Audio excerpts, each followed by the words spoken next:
She refused the CEO's money, so he learned how to love without rescuing her.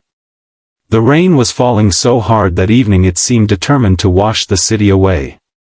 Ethan Cole stood beneath the gray sky, holding an envelope filled with more money than most people earned in a year. He had built a billion-dollar company from nothing. He had solved problems with contracts, investments, acquisitions, and checks with many zeros. Money had always been his answer. But on the other side of the rain-streaked window sat a young woman and her little daughter inside a tiny woodworking workshop called Second Chance. The woman looked exhausted. The child looked hungry. And for the first time in his life, Ethan was about to discover that money could not fix everything. Before we begin, if you believe kindness, compassion, and second chances can change lives, please take a moment to like, comment, share, and subscribe to the channel. Your support helps more people discover stories that remind us what truly matters. The woman's name was Lily Carter. Ethan had first noticed her weeks earlier while driving home from a business meeting.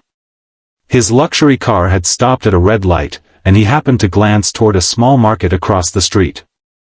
There he saw a young mother struggling to carry several wooden furniture pieces while holding the hand of a little girl no older than 5. The child smiled despite the cold weather. The mother smiled too. But Ethan recognized something hidden behind that smile. Exhaustion. The kind that comes from fighting every day just to survive. For reasons he couldn't explain, he remembered her face. Days later, he saw her again. Then again. Eventually curiosity led him to learn more. He discovered that Lily owned the workshop. The business barely survived.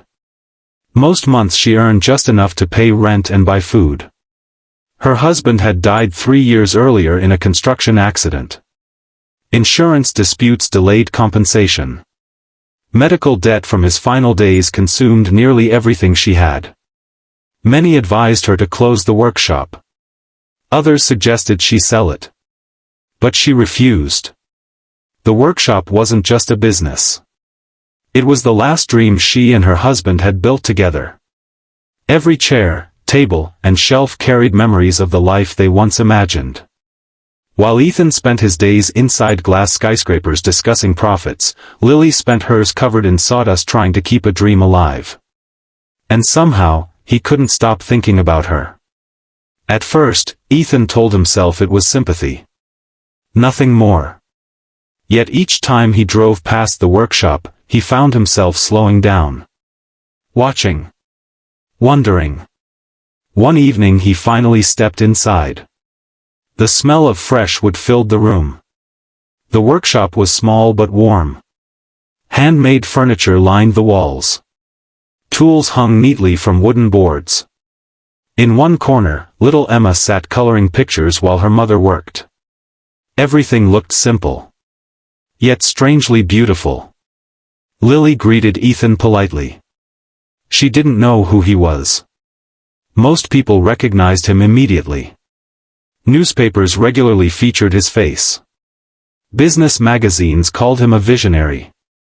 But Lily simply treated him like another customer. And Ethan liked that. Over the following weeks, he returned often. Sometimes he bought furniture. Sometimes he ordered pieces he didn't need. Sometimes he simply sat nearby pretending to review documents while secretly observing the quiet strength with which Lily carried herself. Life had clearly hurt her. Yet bitterness had never taken root. She worked. She smiled. She kept moving forward. Meanwhile, Ethan's own life felt increasingly empty. His company was thriving. His bank accounts were overflowing. Yet every night he returned to a penthouse that felt more like a museum than a home. The divorce 2 years earlier had left scars he never discussed. His ex-wife had accused him of treating relationships like business projects. At the time he dismissed the criticism. Now he wondered if she had been right. One afternoon Ethan noticed water dripping from the workshop ceiling. A storm had damaged part of the roof. Buckets sat everywhere catching leaks. Lily looked worried. Ethan immediately saw a solution. The next morning he arranged contractors. He prepared a check large enough to repair the roof, renovate the building, and eliminate every debt she carried. To him, it seemed obvious. He could solve her problems instantly. That evening he walked into the workshop carrying the envelope. Lily listened quietly as he explained. Then something happened that Ethan never expected. She shook her head. She refused. Not politely. Not hesitantly. Firmly. Completely. The rejection stunned him. Nobody ever refused him. Investors begged for his money. Businesses competed for his attention. Entire industries welcomed his involvement. Yet this struggling widow looked directly at him and declined everything. As rain tapped against the windows, Lily explained that she appreciated the gesture. But she didn't want saving. She wanted earning. The workshop mattered because every piece sold represented effort, dignity, and perseverance. Accepting such a large amount of money would turn her dream into someone else's charity project. She wasn't building a life she wanted handed to her. She was building a life she could stand proudly inside. Ethan left feeling strangely wounded. For days he replayed the conversation. Part of him felt insulted. Another part felt confused. Hadn't he been trying to help? Why wasn't help enough? Eventually he realized a painful truth. Helping and rescuing weren't always the same thing. And perhaps, without realizing it, he had spent years confusing the two. For the first time Ethan began examining his own life honestly. He remembered relationships where he solved every problem instead of listening. He remembered employees he managed through money rather than understanding. He remembered family members who needed presents but received expensive gifts instead. The pattern was everywhere. Whenever discomfort appeared, Ethan reached for his wallet. Money wasn't merely a tool. It had become armor. Weeks passed. Instead of offering financial rescue, Ethan began showing up differently. When the workshop needed shelves installed, he helped carry lumber. When deliveries arrived, he unloaded trucks. When Emma wanted someone to watch her latest drawing, he sat down and paid attention. The work exhausted him. His hands developed blisters. His expensive clothes became stained with sawdust. Yet something unexpected happened. He started enjoying himself. For years every interaction in his life had involved expectations, negotiations, or transactions. Inside the workshop things felt different. Nobody cared about his wealth. Nobody wanted favors. Nobody treated him like a celebrity. He was simply Ethan. And that felt surprisingly liberating. Meanwhile Lily observed the change. At first she remained cautious. Life had taught her that many people offered kindness only when they expected something in return. But Ethan kept showing up. Not with checks. Not with solutions. With time. With effort. With consistency. Slowly trust began forming. The seasons changed. Summer became autumn. Autumn surrendered to winter. The workshop survived another difficult year. Not because of donations. Not because of miracles. But because customers genuinely loved the furniture. Word spread. Orders increased. Lily worked longer hours than ever. And Ethan watched with pride. One snowy evening he found Lily sitting alone after closing. She looked tired. The kind of tired that reaches the soul. He learned that despite improving business, challenges remained overwhelming. Bills still arrived. Grief still appeared unexpectedly. Single parenthood remained exhausting. There were nights when fear kept her awake wondering whether she was failing Emma. Ethan listened. For once he didn't interrupt. He didn't propose solutions. He didn't calculate financial strategies. He simply listened. And when Lily finished speaking, she smiled through tears. Because sometimes understanding matters more than answers. That night changed something between them. A wall quietly began to fall. Months later Ethan faced his own crisis. A major business deal collapsed. Investors panicked.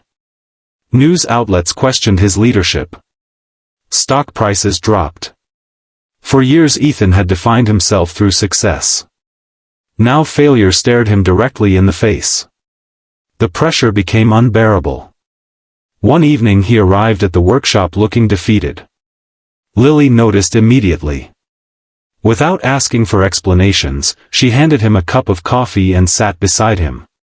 The workshop was quiet. The lights glowed softly. Snow drifted outside. For a long time neither spoke. And somehow that silence helped more than any board meeting ever had. Ethan realized something profound. Love wasn't fixing people. Love was remaining beside them while they fixed themselves. The lesson transformed him. Not only as a man, but as a leader. Back at his company, Ethan began changing how he managed people. He spent more time listening. He encouraged mentorship instead of competition. He focused on creating opportunities rather than controlling outcomes. Employees noticed. Morale improved. The culture slowly shifted. And for the first time in years, Ethan felt proud of who he was becoming rather than merely what he had achieved. Meanwhile Emma grew increasingly attached to him. The little girl who once hid shyly behind her mother's legs now greeted him with excitement. She showed him school projects. Shared stories about her day. Asked endless questions about everything. Sometimes Ethan caught himself imagining what life might have been like if he had become a father. The thought no longer felt painful. It felt hopeful. One spring morning disaster struck again. A fire broke out in a neighboring building. Although firefighters contained it quickly, smoke and water damaged portions of the workshop. Lily stood among the destruction fighting tears. Years of effort suddenly seemed fragile. Ethan's first instinct returned immediately. Write a check. Fix everything. End the suffering. But this time he stopped himself. Because now he understood. Instead of rescuing Lily, he asked what she needed. Her answer surprised him. She needed volunteers. She needed customers. She needed people to believe the workshop was worth saving. So Ethan used something far more valuable than money. His influence. He shared the workshop story publicly. Not as charity. As craftsmanship.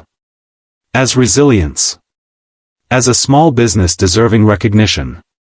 The response was extraordinary. Orders flooded in. Community members volunteered. Local artists offered support. Within months the workshop became stronger than before. And every success belonged to Lily. Not because someone saved her. Because she earned it. That distinction meant everything. Years earlier Ethan would never have understood. Now he finally did. Love doesn't stand in front of someone and carry their burden away. Love walks beside them while they carry it themselves. One warm summer evening, after the workshop closed, Ethan and Lily sat outside watching the sunset paint the sky in gold and orange. Emma played nearby chasing fireflies. The world felt peaceful. Simple. Real. Neither knew exactly when friendship had become love. Perhaps it happened during countless ordinary moments. The coffee after difficult days. The shared laughter. The quiet support. The mutual respect. Whatever the reason, they both felt it. A love built not on rescue. Not on dependency. But on admiration. Partnership. Trust. For the first time in his life, Ethan wasn't trying to save someone. And for the first time in her life, Lily didn't feel like she had to face every challenge alone. Years later, visitors entering Second Chance Workshop would often notice a framed photograph near the entrance.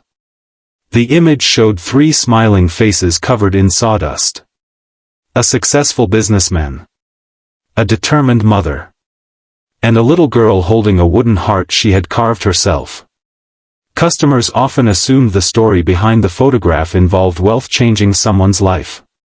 But the truth was far more beautiful. A struggling widow had changed a billionaire. She taught him that dignity matters. That strength deserves respect. That love cannot be purchased.